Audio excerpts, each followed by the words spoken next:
শিল্পকলার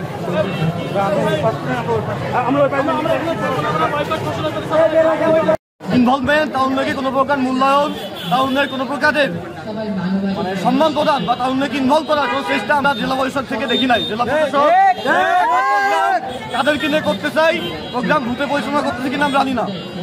জেলা প্রশাসক প্রোগ্রাম করছে, সেখানে আমি আমাদের মঞ্চ থেকে কোথাও কোনো তারুণ্যকে খুঁজে পাই নাই। তারাকে তারুণ্যকে কিভাবে বঞ্চিত করে, কিভাবে তার তারুণ্যের উৎসব করে, তারুণ্যের ভাবনা তার কাছ থেকে জানতে চাই। তারুণ্যের ভাবনা জানতে হলে তারুণ্যের কাছে আসতে হবে, তারুণ্যকে মূল্যায়ন করতে হবে। তারুণ্যকে মূল্যায়ন না করে শুধুমাত্র সরকারি গদবাধা, সরকারি টাকা নষ্ট করে আমরা এ ধরনের প্রোগ্রাম চাই না। আমার ট্যাক্সের টাকার প্রোগ্রাম করতে হলে তারুণ্যের প্রোগ্রাম তারুণ্যকে নিয়ে করতে হবে। যশোর জেলা বৈষম্যবিরোধী ছাত্র আন্দোলন এই প্রোগ্রাম বয়কট করতেছে। তারুণ্যকে মূল্যায়ন করা হয় না।